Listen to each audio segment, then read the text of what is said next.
Kasih karunia dan damai sejahtera dari Allah Bapa dan dari Tuhan Yesus Kristus menyertai saudara-saudara sekalian. Amin. Firman Tuhan untuk kita, untuk menguatkan kita dalam kehidupan kita pada zaman ini, diangkat dari Mazmur 106 ayat 1 hingga ayat 5. Demikian bunyinya. Haleluya. Bersyukurlah kepada Tuhan sebab Ia baik. Bahwasanya untuk selama-lamanya kasih setianya. Siapakah yang dapat memberitahukan keperkasaan Tuhan, memperdengarkan segala pujian kepadanya? Berbahagialah orang-orang yang berpegang pada hukum, yang melakukan keadilan di segala waktu. Ingatlah aku ya Tuhan demi kemurahan terhadap umat-Mu.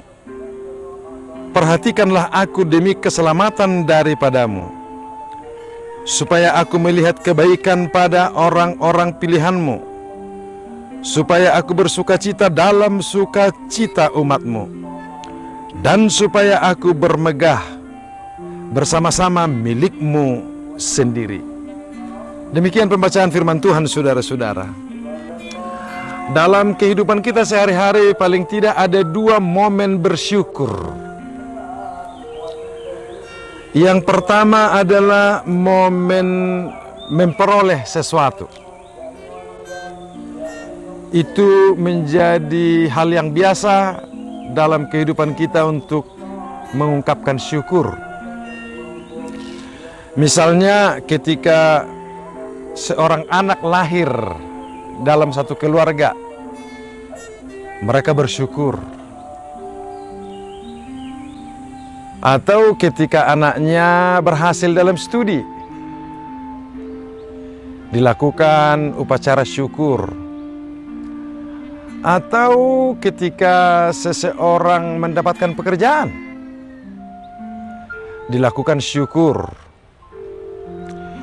Atau seperti di daerah pertanian misalnya, kalau mereka baru panen, mereka melakukan upacara syukur. Dan dalam banyak keberhasilan itu sering juga dilakukan acara pesta, mensyukuri apa yang diperoleh dalam kehidupannya. Jadi di situ ada sukacita, ada kegembiraan. Bahkan sebagian orang sudah makin mengembangkannya. Ada orang yang sampai ucapan syukur itu dengan memberi bantuan kepada orang miskin, kepada orang lemah, memberikan ucapan syukur ke gereja, memberikan ucapan syukur kepada gurunya. Jadi sudah ada syukur itu dialamatkan meluas. Tidak hanya dirinya saja, tetapi ada orang lain juga dilibatkan turut serta dalam syukur itu.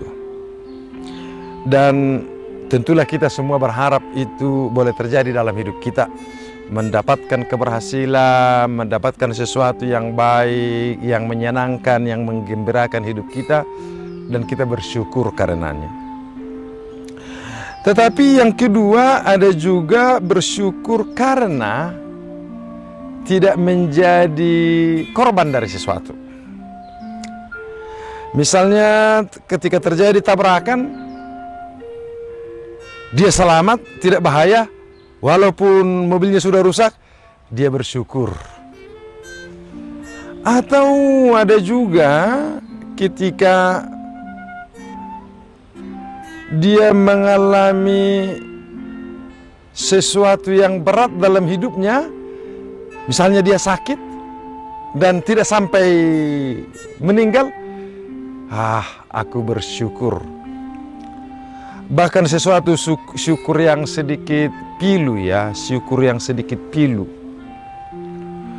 Pernah ada satu kapal tenggelam, lalu banyak orang meninggal, tetapi ada yang selamat. Lalu dia berkata, aduh syukur kepada Tuhan, aku selamat, tidak seperti orang itu mati. Itu syukur yang pilu itu.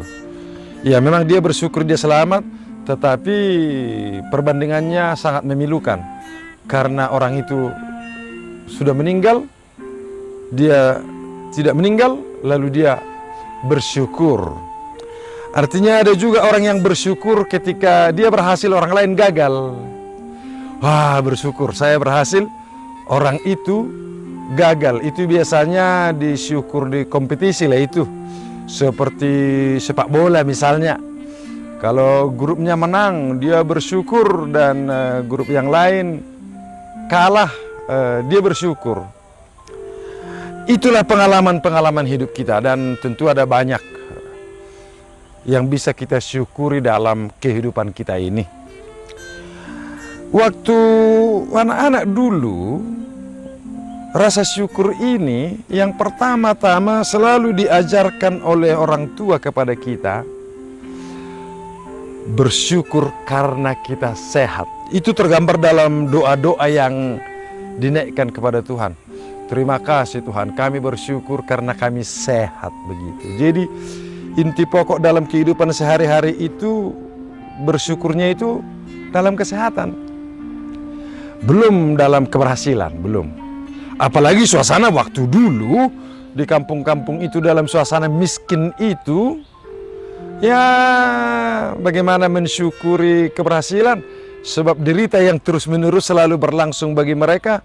Musim yang tidak begitu baik, penghasilan yang tidak terlalu banyak, lalu bersyukur mereka lebih diarahkan pada kesehatan, kenyamanan, jauh dari yang jahat, tetapi mereka masih bisa hari demi hari melakukan aktivitas.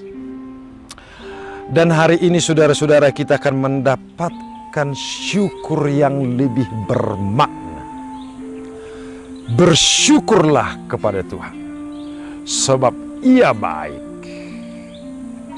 Bahwasanya selama-lamanya kasih setianya tidak pernah berhenti, tidak sesekali, tetapi terus-menerus kasih setianya itu berlangsung dalam kehidupan kita. Jadi apa yang terjadi dalam kehidupan ini hanya rangkaian sejarah kehidupan. Rangkaian sejarah kehidupan. Sebab yang menetap adalah kasih setia Tuhan.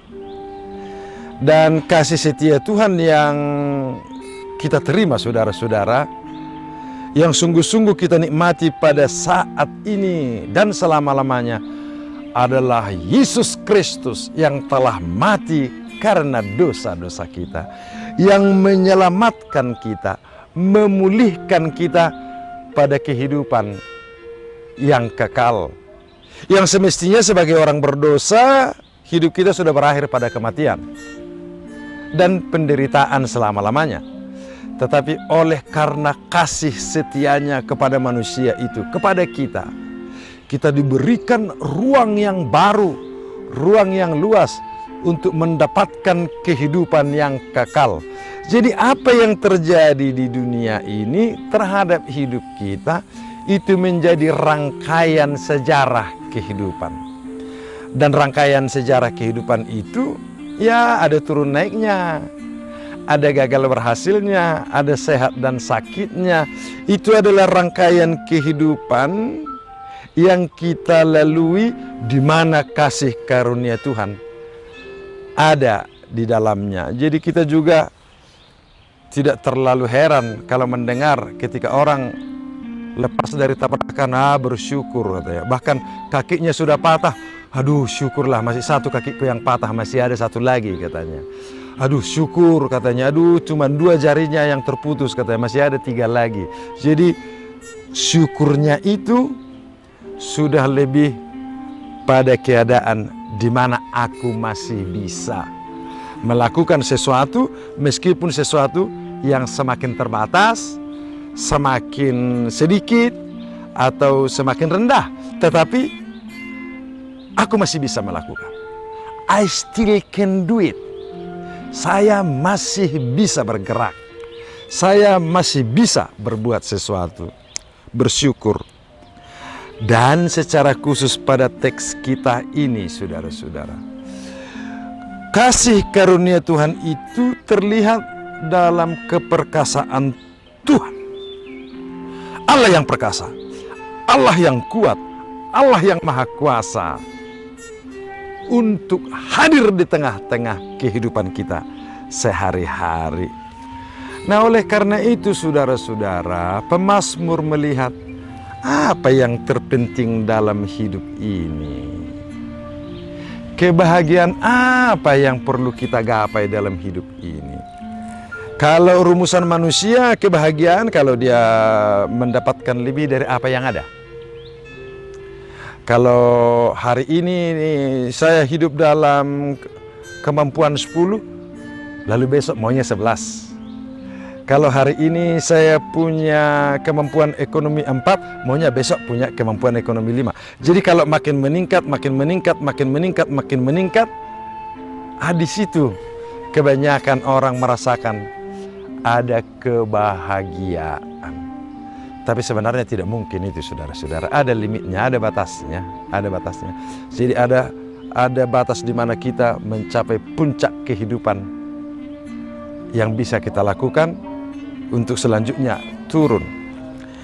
Nah, menurut pemazmur bukan di situ rahasia bahagia. Bukan di situ rahasia syukur. Rahasia bahagia adalah hidup menurut hukum dan keadilan. Jadi kemanusiaannya itu yang lebih ditonjolkan. Menuruti hukum dan melakukan keadilan.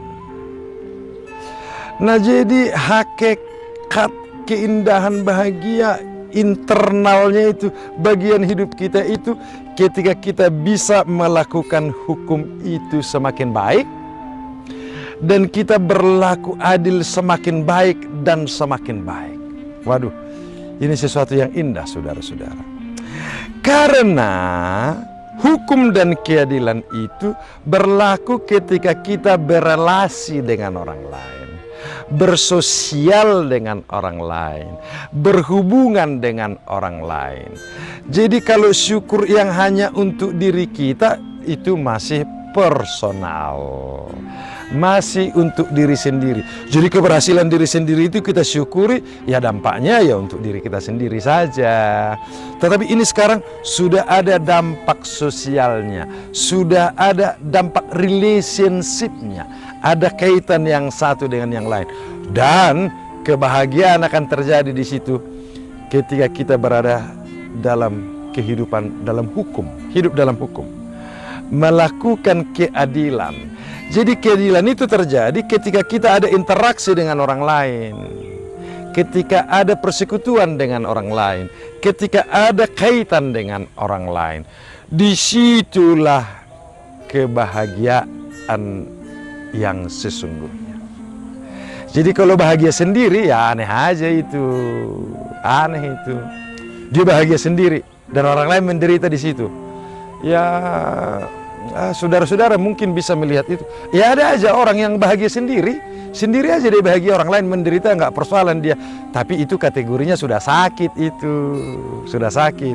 Kalau dia bahagia sendiri, orang lain menderita, tidak ada keadilan, udah sakit itu. Tetapi yang bahagia yang utuh ialah bahagia dirinya, orang lain juga menikmatinya dan mengalaminya. Itu sebabnya pemazmur dalam doanya berkata begini: ingatlah aku ya Tuhan terhadap kemurahan-Mu terhadap umat-Mu, tidak hanya untukku, tetapi yang Kau maha murah kepada umat-Mu. Ingatlah aku karena itu.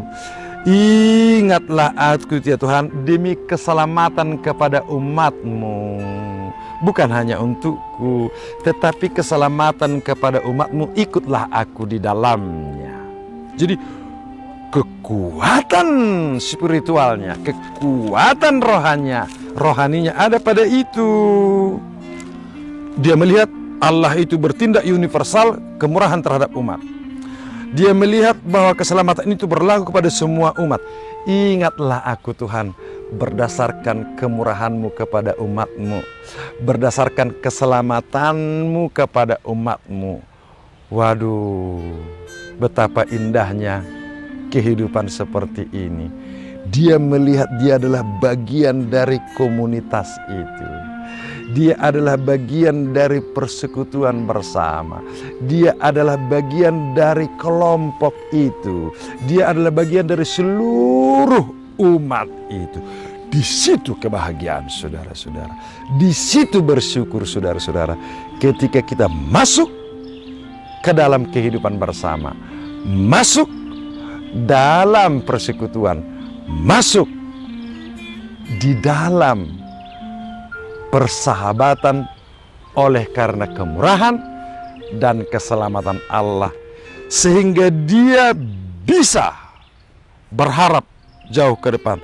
Aku akan melihat kebaikan pada orang-orang pilihanmu, bukan hanya padaku saja, tapi aku bisa melihat kebaikanmu pada orang-orang pilihanmu. Aku bisa bersuka cita dalam sukacita umatmu. Jadi bukan sukacitaku lagi, aku masuk ke dalam sukacita umatmu itu. Dan aku bisa bermegah bersama dengan milik kepunyaanmu. Oleh karena itu saudara-saudaraku, bersyukurlah kepada Tuhan, sebab Ia baik, bahwasanya untuk selama-lamanya kasih setianya. Ini menjadi syukur yang indah ketika saudara dan saya masuk dalam pergumulan bersama, dalam kehidupan bersama yang empati, yang bisa merasakan pergumulan orang lain. Jadi kita kurangilah, kita jauhkanlah kepentingan diri yang terlalu menonjol, kehebatan diri kita yang terlalu menonjol, tanpa memperhitungkan kehidupan orang lain. Di situ sebenarnya hakikat dari syukur itu. Mari saudaraku, sukacita umat ini menjadi sukacitaku. Kemegahan umat pilihan Tuhan ini menjadi kemegahanku. Dan kebaikan Tuhan di dalam kehidupan umat ini menjadi kebaikan untukku. Tuhan menolong kita, Tuhan menguatkan kita, menikmati kebersamaan oleh kemurahan anugerahnya yang telah kita peroleh di dalam Yesus Kristus. Keselamatan bersama, dan kita boleh bersyukur kepada Tuhan. Amin.